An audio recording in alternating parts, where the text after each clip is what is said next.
Hello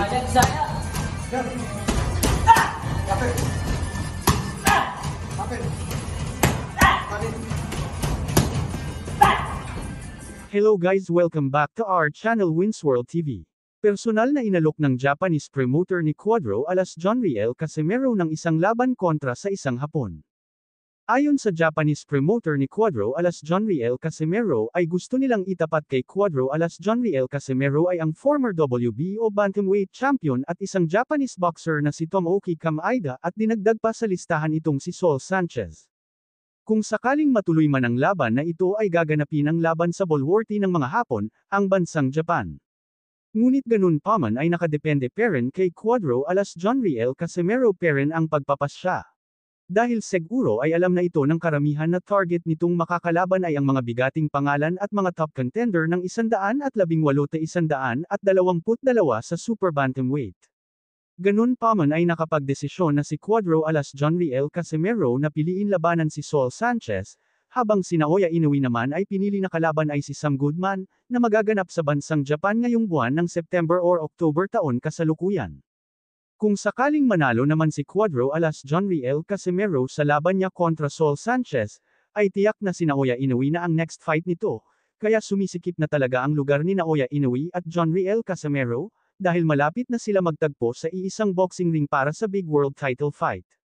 Dagdag pa sa ating mga balita, si Nonoy Neri ang tutulong at naniniwala na si Cuadro alas lang ang makakatalo sa naghahari ngayon sa bantamweight division na si Naoya Inoue aka the Japanese Monster. Si Nonoy Neri ay isang membro ng training team ng nag-iisang former 8 World Division Champion na si Manny Pacquiao. Si Jonriel Casimero kasi ang isa sa itinuturing na boksingero sa super bantamweight division na may kakayanan na talunin ng Japanese pound-for-pound king at nagpatamba kay Mexican boxer Luis Neri. Ano sa tingin nyo guys, matutuloy na kaya ang laban Jonriel Casimero kontra sa halimaw ng Japan na si Naoya Inoue?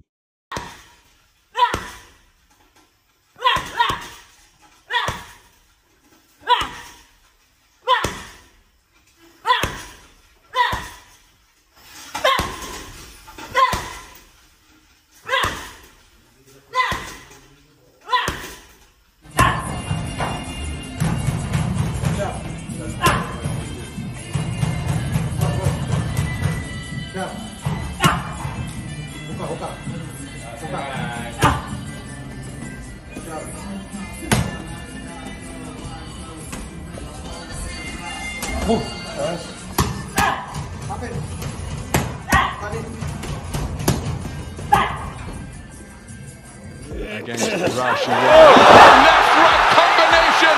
The referee is holding the count, and it is all right hands.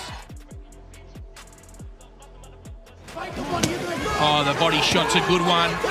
Nice body shot, and again, and over the top, and this might shot misses, and there's that right hand, and that's it.